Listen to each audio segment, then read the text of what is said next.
Bonjour! Dans cette vidéo, je vais vous parler d'un sujet, peut-être qu'on ne parle pas souvent, mais peut-être qu'on désire intérieurement, le ciel. Qu'est-ce que le ciel? Alors là, bon, c'est une question, hein. Je pense que nous espérons tous à l'intérieur une immortalité, hein, un ciel, quelque chose qui nous dépasse, un amour qui nous survit après la mort, hein. C'est un peu, je pense, la quête aussi de Jacques Brel, hein, quand il chantait dans Don Quichotte, là, pour atteindre l'inaccessible étoile. Euh, et Jésus lui-même, à ses apôtres, va dire, entre autres, je pars, ne craignez pas, ne soyez pas bouleversés, je reviendrai, je pars, vous préparer une place et je reviendrai vous prendre avec moi. C'est dans Saint Jean, chapitre 14. C'est un texte que j'avais pris d'ailleurs pour les funérailles de mes parents. C'est toute cette question d'après la mort. J'en parle ici dans Comment meurent les saints. C'est le chapitre sur les fins dernières. Alors, ce que je vais vous parler de la mort, c'est tiré de ce chapitre-là, entre autres, paru aussi dans le Prions en Église. Et vous retrouvez bien sûr ce que je vais vous dire, cet article-là, dans mon blog. Alors, je commence. On y va. La tradition catholique, en tout cas, elle enseigne, elle, que le ciel, c'est l'éternité d'amour parfait avec la Sainte Trinité. Bon, puis aussi la Vierge Marie, les anges, les saints, tous les élus, en fin de compte, hein. Ce n'est pas un lieu imaginaire, un lieu quelque part imaginaire. C'est un état permanent de relation avec Dieu. Comme le dit chapitre Saint Jean 1, c'est l'épître de Jean 1, chapitre 3, verset 2, hein, je pense, Saint Jean, il écrit, nous lui serons semblables car nous le verrons tel qu'il est. C'est un peu ça, le ciel, cet état de relation avec Dieu où nous lui sommes semblables, nous sommes créés à son image, mais là, nous serons dans la parfaite ressemblance avec lui car nous le verrons tel qu'il est. Tel qu'il est. Donc, il n'y a rien qui pourra alors nous séparer de la communion de vie avec ce Dieu unique en trois personnes, hein, qu'on a tant cherché ici-bas et que Jésus, le Christ, est venu nous révéler en proclamant le royaume. Et sa grâce, eh bien, nous a purifiés pour le voir, hein, comme saint Paul 1 Corinthiens, chapitre 13, verset 2, hein, tout ce chapitre-là sur 13, c'était toute beauté. Ce jour-là, nous verrons face à face. Actuellement, ma connaissance est partielle. Ce jour-là, je connaîtrai parfaitement comme j'ai été connu,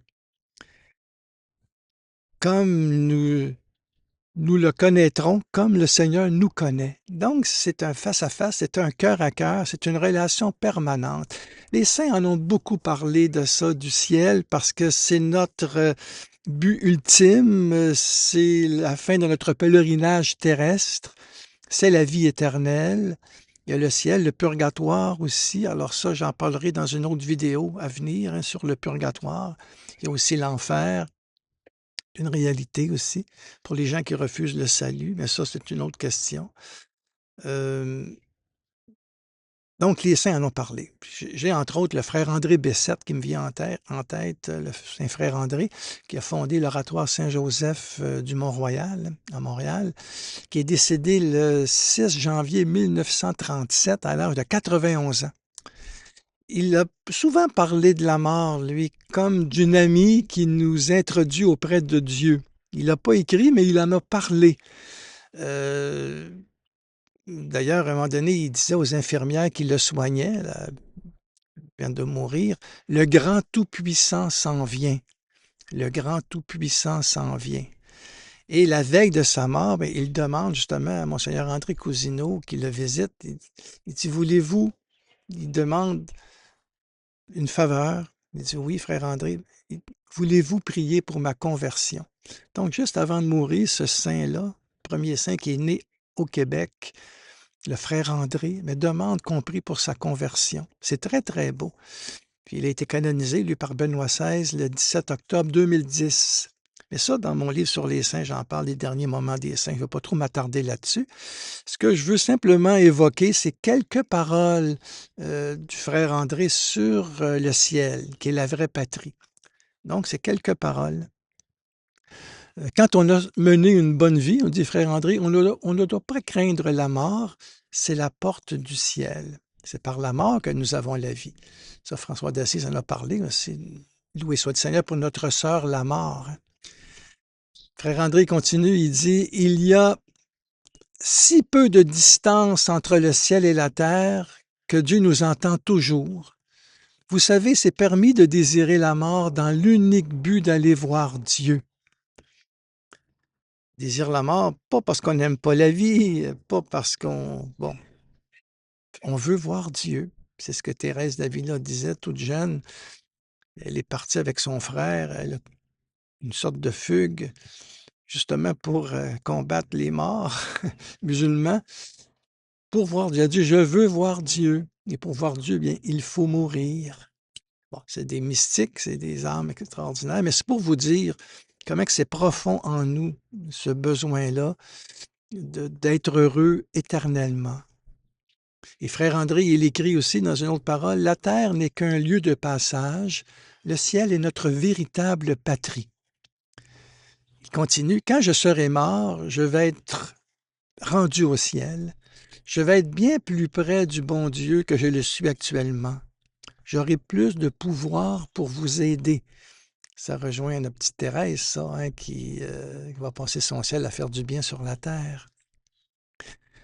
Alors, on peut dire que le ciel, c'est la suprême réalisation des aspirations les plus profondes de notre être, l'état de bonheur ultime et décisif au-delà du temps et de l'espace. Ça donne un sens à notre vie parce qu'on sait que la vie ne finit pas dans le néant. C'est la foi qui nous donne cette ouverture-là, qu'il y a un état de bonheur ultime qui nous attend, qui est au-delà du temps et de l'espace. Et nous en avons parfois un avant-goût, vraiment un avant-goût ici-bas dans je sais pas moi, dans le regard tendre de l'être aimé, dans le sourire d'un enfant, l'oraison du matin, la paix du soir, le chant des oiseaux, parfum des fleurs, le soleil comme cette belle journée de printemps ou la crue des eaux printanières ici à Gatineau. Alors, l'eau est assez élevée. Mais c'est beau quand il n'y a pas d'inondation, bien sûr, mais c'est que c'est ça. Le chant des oiseaux, bientôt le parfum des fleurs. Des moments de ciel qu'on vit quand on vit un pardon, quand on écoute un ami, quand on peut se confier. Tous les réseaux de solidarité, le rassemblement eucharistique aussi est un avant-goût du ciel. Ce partage de la parole de Dieu et du pain de vie. Hein? Seigneur qui dit, qui croit en moi, qui mange de ce pain, vivra éternellement. Alors, c'est très beau, ça. C'est pour ça que nous sommes déjà unis au Christ sur la terre, mais nous le serons infiniment plus au ciel. Nous goûterons les fruits vraiment de sa rédemption avec les gens qui nous ont précédés et que nous reconnaîtrons, hein, ceux que nous avons aimés, entourés d'affection, nos familles, nos amis, les saints, les saintes. On peut dire que ce mystère de communion dans le Christ dépasse les images que nous avons du ciel, parce que nous nous faisons beaucoup d'images du ciel et des images bibliques aussi pour essayer de rendre compte de cette réalité qui nous dépasse. Le ciel peut être synonyme d'alliance, de noces. Heureux les invités aux noces de l'agneau, hein, le vin, la lumière, le festin, Jérusalem céleste, la maison du Père ou le paradis, la vision béatifique. Ce sont tous des mots, des notions différentes pour essayer de cerner cette réalité de Dieu dans le ciel. Mais comment rendre compte de tout ce que Dieu a préparé pour ceux qui l'aiment? Comme dit saint Paul dans 1 Corinthiens 2,9.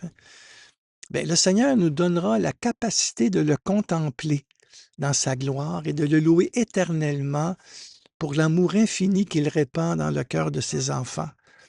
Déjà, la contemplation ici-bas nous permet d'entrer en soi, de regarder et de vivre en communion avec ce qui nous dépasse. Eh bien, Le bonheur, c'est la contemplation de Dieu, éternellement. Et on peut dire que dans cette contemplation-là, ben, l'amour se propage entre nous, entre les élus, dans la communion des saints. Cet amour qui circule au sein même de la Trinité qui est don, qui est relation, qui est communion. Et nous sommes créés pour cela. Nous sommes créés pour entrer en relation avec Dieu. Comme disait Jean Lafrance, hein, c'est un grand prédicateur de la prière, un homme d'oraison qui est décédé à 60 ans, le 14 mars 1991. Il écrivait, euh, il dit, tu es fait pour le ciel, c'est-à-dire pour voir le visage de Dieu. Et c'est en lui que tu découvriras ton propre visage et ton origine vitale. Et ce sera une béatitude de connaître qui tu es. Donc, se connaître en Dieu, voir son vrai visage en nous, parce que nous sommes faits pour voir le visage de Dieu. Et c'est en lui que l'on découvre son propre visage. Et dans le ciel, eh bien, nous le contemplerons face à face. Bien sûr, en ne sachant pas trop ce que ça veut dire, mais c'est dans la foi. Et comme vous ai dit tantôt, nous en vivons des moments ici-bas, des petits moments de ciel. Et pour Thérèse de Lisieux, en tout cas, c'est clair que pour elle, le ciel, c'est de faire aimer le bon Dieu sur la terre, comme je l'aime. Et, et c'est pour ça que elle va dire dans ses derniers entretiens, notre chère Thérèse, où elle ne voit pas du tout le ciel comme des vacances, là, ou comme un lieu de repos. Notre Thérèse va révolutionner la compréhension du ciel en voulant prier pour les autres. Et elle écrit pas elle écrit, mais dans ses derniers entretiens, elle confie, hein, parce que ce sont des paroles de Thérèse. Si le bon Dieu exauce mes désirs, mon ciel se passera sur la terre jusqu'à la fin du monde. Oui, je veux passer mon ciel à faire du bien sur la terre. C'est pour ça que ce sont nos amis les saints, et Thérèse entre autres. Et alors, c'est ça ce que je voulais vous dire, tiré de mon livre Comment meurent les saints, c'est-à-dire ils meurent comme ils ont vécu.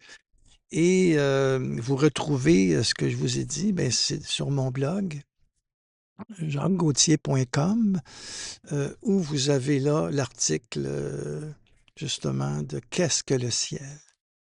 Je termine par une très courte prière.